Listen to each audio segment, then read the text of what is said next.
Deixamos fazer a exceção. Parágrafo único. O artigo 1º dizia, eu preciso da Constituição. Aí o parágrafo único diz, o requerimento da medida cautelar, na hipótese dos incisos 5, a linha B e 7 do artigo 2º, independe da prévia constituição do crédito.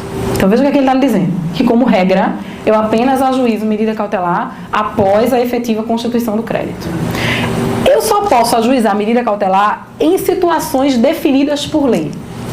Essas situações definidas por lei, que permitem o manejo, o ajuizamento da medida cautelar fiscal, elas vão vir todas elas no âmbito do artigo 2º da Lei 8397, que a gente vai ver daqui a pouco. Você vai ver que em todas essas situações previstas no artigo 2º da Lei 8397, nas quais se admite o ajuizamento dessa medida cautelar, em todas elas, há alguma conduta por parte do sujeito passivo que está relacionada com a ideia de ocultação ou dilapidação patrimonial. No final das contas, fraude. Em todas as condutas do artigo 2º você vai ter configurações fáticas, ou seja, condutas em evidência, nas quais resta pelo menos um indício de que aquele sujeito passivo está agindo em mecanismo de fraude. Ele está dilapidando o patrimônio, ele está ocultando o patrimônio existente, ele está deixando de cumprir as suas obrigações fiscais. E são esses indícios de que ele está agindo de forma fraudulenta com o propósito de gerar malefício ao fisco que justificam o ajuizamento da medida cautelar. Em regra, para eu ajuizar a medida cautelar, eu vou ter que demonstrar que houve constituição do crédito e demonstrar que existe em uma das situações do artigo 2º da lei. O próprio artigo 1º, parágrafo único, no entanto, ele vai dizer que em duas situações excepcionais, elencadas no artigo 2º, se você evidencia que essas duas situações aconteceram, você vai poder promover o ajuizamento da medida cautelar, mesmo que você não tenha nem sequer constituição daquele crédito tributário. Essa é, no entanto, a exceção, não a regra. Que situações são essas? Aí ele diz lá, o inciso 5, a linha B, e o inciso 7º. Inciso 5, a linha B. O sujeito passivo que, notificado pela Fazenda Pública para que promova o recolhimento do crédito tributário, ó, inciso B, põe ou tenta pôr seus bens em nome de terceiros. Eles, olha, você notifica um determinado sujeito passivo para pagar um determinado crédito tributário. Tá? Esse sujeito passivo notificado para pagar esse crédito tributário, ele então põe ou tenta colocar aqueles determinados bens de sua titularidade em nome de terceiro. É evidente o objetivo de dilapidar patrimônio. Aí você diz, mas Adriana, se ele está sendo notificado para pagar, porque a primeira vez que eu li a lei de cautelar fiscal, eu fiquei com essa dúvida. Se ele está sendo notificado para pagar, para promover o recolhimento do crédito, como é que o crédito ele não está constituído? Como é que isso é antes da Constituição? Veja, embora haja aqui uma tecnia da lei, ele está usando aqui o termo notificado para pagar no sentido de dar ciência àquele sujeito passivo acerca do fato de que existirá crédito tributário. Então, não é necessariamente a notificação do lançamento. Se eu faço uma fiscalização, por exemplo, numa determinada empresa, e se eu notifico ao longo da fiscalização, dizendo que haverá lavratura de auto de infração, eu termino a fiscalização e eu digo, olha, eu verifiquei que houve aqui, por qualquer razão, descumprimento de norma legal. Isso gerará recolhimento de tributo. Haverá lavratura de auto de infração. Você quer resolver logo o problema antes que eu tenha que lavrar o auto de infração e constituir o crédito, ou você vai esperar a constituição do crédito e a cobrança pelas vias legais adequadas, tá? Se eu notifico então o sujeito passivo nessas circunstâncias e verifico que antes que haja a efetiva constituição do crédito, ele está colocando os bens de sua propriedade em nome de terceiros, ele está então dilapidando o patrimônio. E qual é o objetivo da dilapidação patrimonial? É evitar que quando esse crédito tributário for constituído, ele venha pagá-lo. Nessas circunstâncias, esperar a constituição do crédito tributário pode tornar o ajuizamento da medida cautelar fiscal infrutífero. Quer dizer, quando eu efetivamente constituir, promover o efetivo ajuizamento da medida cautelar fiscal, o objetivo da medida cautelar não existe mais, porque aquele patrimônio ele já está efetivamente dilapidado, ele já foi colocado totalmente em nome de terceiros. Nessa circunstância excepcional, então, a lei de medida cautelar fiscal ela diz, olha, você não precisa demonstrar a Constituição, mas você precisa sempre demonstrar a situação concreta. Então, você precisa demonstrar que ele, tendo ciência acerca do fato de que haverá constituição do crédito, ele está colocando os seus bens em nome de outros. E, com isso, agindo em mecanismo de dilapidação. Oi. Mas isso não funcionaria para outros créditos, não? Por exemplo, já tem um crédito constituído, que ele já foi notificado para pagar. Sim, também é uma outra circunstância também. Aí, para um crédito que ainda não foi constituído, também, vai é um outro exemplo disso. Então, é um excelente exemplo também. Imagine que eu notifiquei para promover o pagamento de imposto de renda à pessoa jurídica.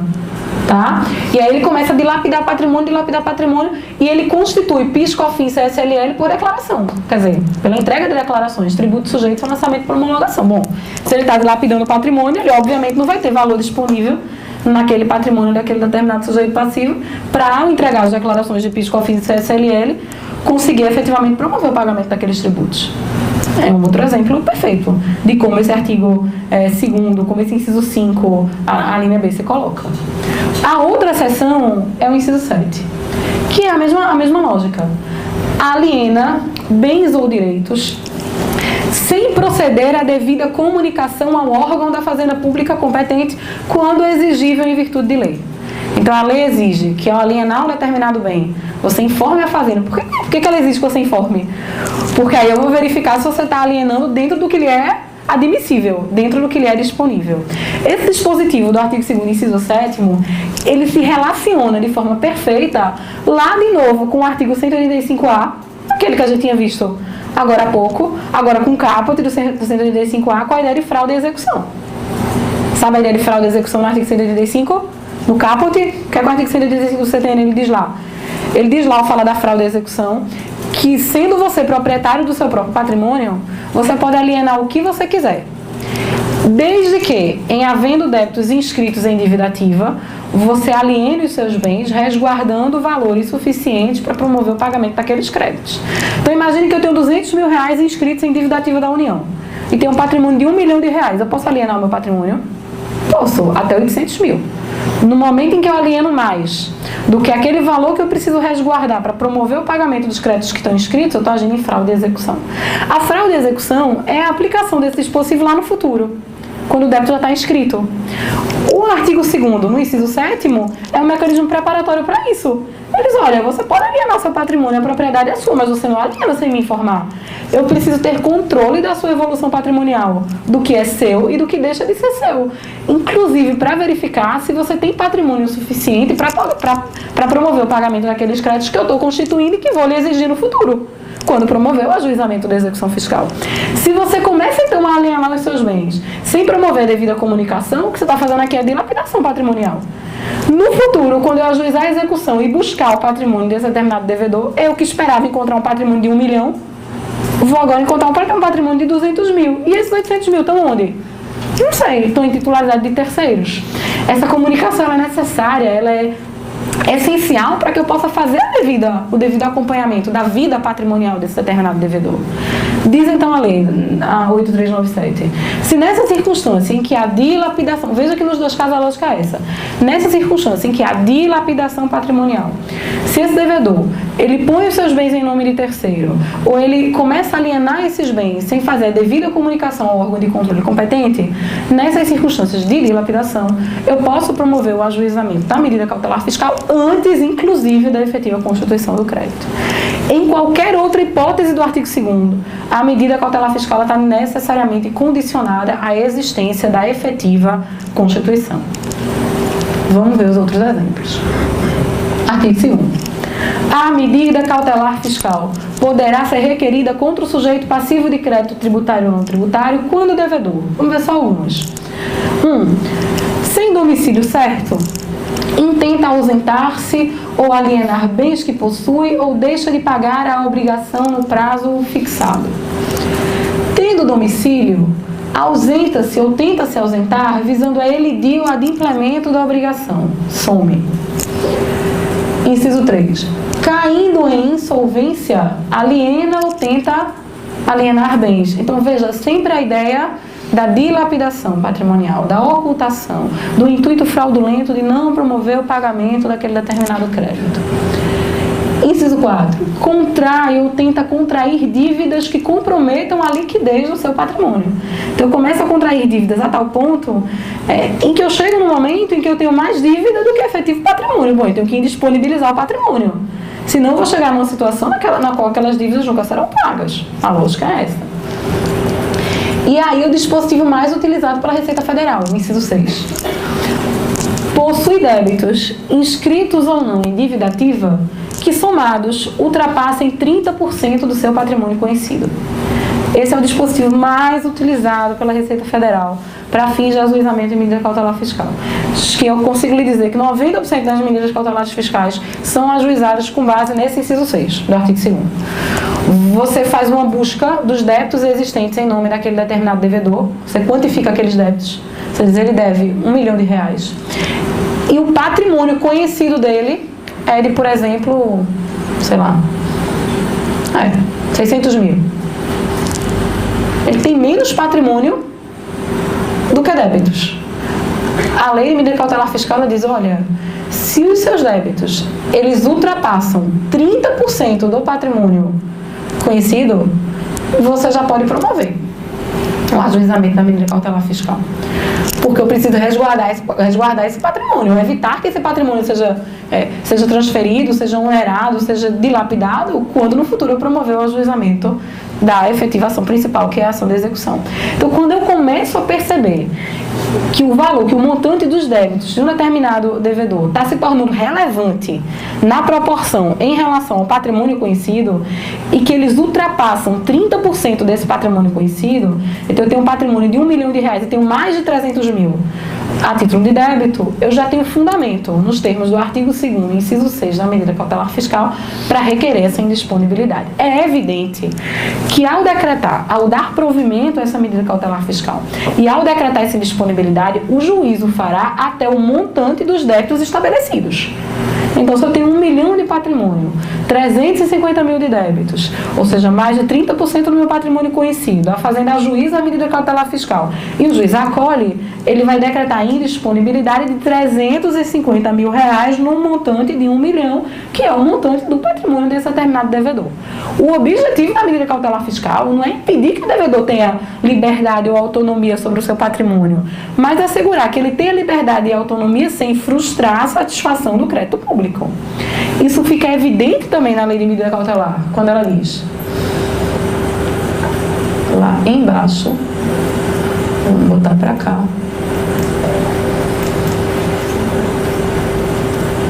aqui, no artigo 4º, que a decretação da medida cautelar fiscal produzirá de imediato a indisponibilidade dos bens do requerido até o limite da satisfação da obrigação, que é o efeito da indisponibilidade. Eu acolho a medida cautelar fiscal para tornar o seu patrimônio disponível até o limite necessário para assegurar a futura satisfação do crédito público. Nessa parte, tudo bem daqui? Nessa parte inicial da medida cautelar fiscal, o artigo mais importante é o artigo 3º, que me estabelece os requisitos, agora de forma bem evidente, para que essa ação de medida cautelar fiscal possa ser ajuizada. Veja, como qualquer ação cautelar, o nome está dizendo, ação de medida cautelar fiscal. Como qualquer ação cautelar, ainda mais preparatória, a medida cautelar fiscal, ela exige que na inicial eu evidencie a fumaça do bom direito e o perigo da demora. Não é isso que eu faço na ação cautelar? Qual é o propósito da ação cautelar? É acautelar o direito futuro, o direito que eu vou discutir na ação principal. E se eu tenho que acautelar esse direito, é porque há um perigo de demora. Porque se eu não promover esse acautelamento nesse exato momento temporal, eu posso no futuro, quando do debate na ação principal, não obter mais a fruição ou a satisfação daquele direito que vai ser ali debatido. Eu tenho então que no âmbito do provimento cautelar demonstrar o perigo da demora.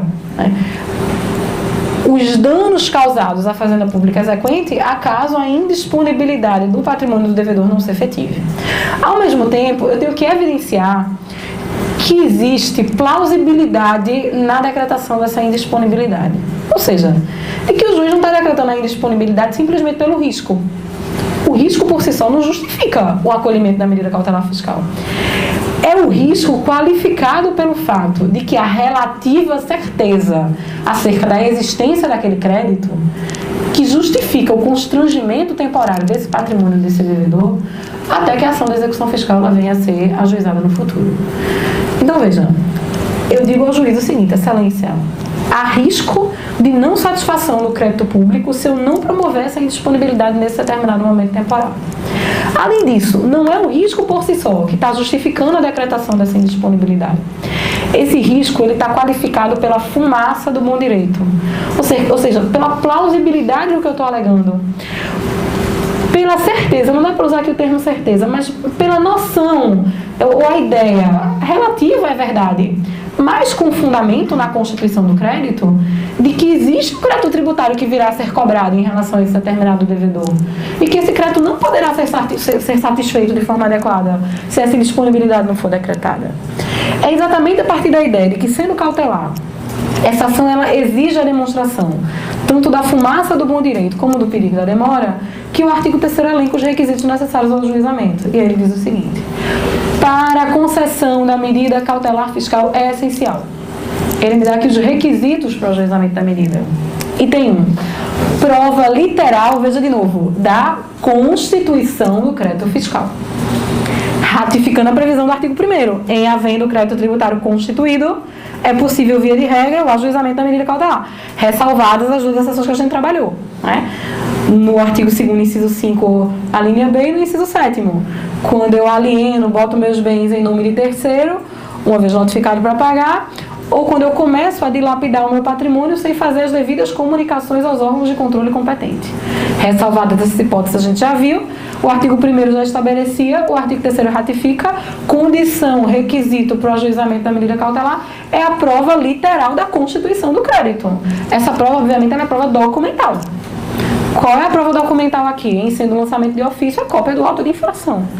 Em sendo constituição decorrente de tributo submetido a lançamento por homologação, a cópia da declaração, da DCTF, da GFIP, da confissão do débito. Você adere a um parcelamento e é depois excluído. Você sabe que a adesão ao parcelamento funciona como confissão.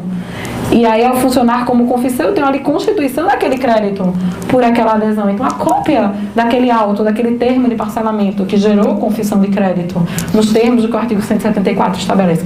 Prova documental da efetiva constituição do crédito. Aqui dizem de novo os tribunais regionais, constituição e não constituição definitiva. A lei de medida cautelar não usa o termo constituição definitiva em momento algum, a não ser no artigo 11, quando estabelece ele o marco temporal para o ajuizamento nos 60 dias da ação de execução fiscal, que é a ação principal. A prova literal da constituição do crédito me traz então aqui a fumaça do bom direito. E aí, veja, prova documental, diz o item 2, prova documental de algum dos casos mencionados no artigo antecedente. Então, eu só posso ajuizar a medida cautelar fiscal quando eu evidencio, e evidencio através de prova documental, que uma daquelas situações do artigo 2º da Lei de Medida Cautelar Fiscal, de lapidação patrimonial, ocultação, sumir no mundo, não estou mais localizado no meu endereço, fui notificado para pagar e estou colocando meus bens no nome de terceiro, estou fazendo dilapidação patrimonial e não comunico ao fisco, tenho débitos, inscritos ou não inscritos, cujo montante é superior a 30% do meu patrimônio disponível, condutas que evidenciem fraude, ocultação, dilapidação, nos termos do que o artigo 2º estabelece. Veja que a Lei de Medida Cautelar Fiscal ela se preocupa tanto com a consequência da indisponibilidade do patrimônio do devedor, que ela diz que não basta alegar uma das hipóteses do artigo 2º. Eu tenho que fazer prova documental de que uma daquelas situações exige. Então não basta dizer que o sujeito passivo foi notificado e aí colocou o bem em nome de terceiro. Não é isso. Você tem que fazer prova documental. Não basta dizer que ele está ausente do domicílio ou do local conhecido da autoridade competente. Eu tenho que fazer prova documental. Oi. Auto de infração é utilizado só quando há aplicação de penalidade além do tributo? Não. A auto de infração normalmente está vinculada à ideia de penalidade, tá? Mas a auto de infração, pelo menos no âmbito federal, porque nos âmbitos estaduais e municipais é diferente, no âmbito federal, a auto de infração significa muitas vezes também o não recolhimento do valor principal do débito, do próprio tributo. Então, imagine, você entrega uma DCTF, sabe o que é DCTF? Já ouviu falar em DCTF? A Declaração de Contribuições e Tributos Federais. A DCTF é um mecanismo, a declaração que você utiliza para informar ou para confessar os tributos submetidos ao lançamento por homologação. Então, quando você entrega, por exemplo, quando você recolhe PIS, COFINS, CSLL, você informa esses determinados valores numa declaração que a gente denomina DCTF. No âmbito previdenciário, por exemplo, a declaração é a AGFIP. No âmbito do imposto de renda é a DIPJ para as pessoas jurídicas, a declaração de imposto de renda pessoa jurídica, ou a declaração de imposto de renda pessoa física, a DIPF. Então, cada declaração no âmbito da qual você informa determinados débitos e faz os devidos recolhimentos, recebe uma denominação. Então, imagine que você informou na sua declaração de imposto de renda pessoa física, para facilitar, num determinado ano calendário, que você deve R$20 mil ao fisco. O fisco, ao promover o controle daquela determinada declaração, ele chega à conclusão de que você não deve 20 mil, você deve 23. Tá? Ele vai fazer, então, o lançamento da diferença de 3 mil, que é uma diferença não declarada e, portanto, não confessada. Esse lançamento ele é feito através de lançamento de ofício. Às vezes, a Receita Federal dá esse lançamento de ofício a denominação auto de infração. Por que é auto de infração? Porque, na realidade, você realizou uma infração. Qual foi a infração? O não recolhimento do valor referente ao tributo. Normalmente, ela faz a devida distinção. Então, ela chama esse lançamento de imposto de renda de lançamento de ofício e ela chama de auto de infração o lançamento da multa, mas nem sempre. Às vezes você pega a certidão de dívida ativa e aí tem lá, forma de constituição do crédito, auto de infração. Aí você olha o que é que está sendo cobrado, imposto de renda pessoa física. Que imposto de renda pessoa física é esse? Muito provavelmente é a diferença que você não declarou. Uma diferença que a Receita Federal ela constatou no procedimento fiscalizatório que você devia, mas que não foi objeto da sua declaração de imposto de renda. Certo? No âmbito previdenciário, esse lançamento de ofício, ele vai receber o nome de NFLD, Notificação Fiscal de Lançamento de Débito. Já ouviram falar disso? NFLD, Notificação Fiscal de Lançamento de Débito. Quando você sofre, por exemplo, lançamento de ofício no âmbito de uma contribuição previdenciária, antigamente administrada pela Receita Previdenciária e hoje administrada pela Secretaria da Receita Federal do Brasil, depois da unificação, esse lançamento de ofício na antiga Receita Previdenciária em relação a débitos previdenciários, ele recebe a denominação NFLD, Notificação Fiscal do Lançamento de um Débito. Eu estou lançando um débito e estou lhe notificando acerca da realização deste lançamento, tá? Então, deveria ser assim, eu deveria usar lançamento de ofício para o principal, auto de infração para eventuais penalidades, mas nem sempre é. Então, você precisa olhar. O que o nome auto de infração já lhe indica é que é um lançamento de ofício. Auto de infração é sempre um lançamento de ofício, realizado de ofício por parte do fisco. Aí, mas não necessariamente de multa. Às vezes, ele é um lançamento de ofício do próprio valor principal do tributo. Certo? Então, vamos lá. A jurisprudência tem dito que presentes os requisitos do artigo 3º, ou seja, se você faz prova documental de que há perigo da demora, por conta de uma das hipóteses do artigo 2º, e se você evidencia que existe constituição do crédito, a não ser naquelas circunstâncias excepcionais, a jurisprudência tem dito que, respeitados os requisitos do artigo 3º, o juiz deve conceder a medida cautelar fiscal. Ou seja, a não concessão da medida cautelar fiscal, ela perpassa necessariamente pelo entendimento do juiz de que um dos dois requisitos não foi cumprido. Ou seja, de que ou o fisco não evidenciou a existência de constituição do crédito, nas hipóteses em que a constituição do crédito é exigida, ou de que o fisco não foi capaz de comprovar documentalmente que havia perigo da demora por uma daquelas circunstâncias elencadas no âmbito do artigo 2º da lei. Vamos ver o precedente. Processual, cautelar, atendidos os pressupostos da medida. A conveniência e a necessidade preemente da concessão da liminar são da competência exclusiva do douto julgador a quo, tal. Item 2. Configurando-se a satisfação de necessidade urgente e imperiosa do postulante, não há como negar o pleito. O que ele quer dizer aqui é o seguinte: é evidenciada a Constituição, é evidenciado o perigo da demora, eu digo que aquilo é urgente, eu comprovo que a prova, através de prova documental, de que há o perigo da demora por uma daquelas circunstâncias, não há como negar o pleito, de modo que a negativa pressupõe a desqualificação dos requisitos. Algum dos requisitos não foi devidamente cumprido. Tudo bem? Isso aqui a gente passou, é aquela divergência acerca da necessidade ou não de constituição definitiva. Vamos agora para uma parte interessantíssima da lei.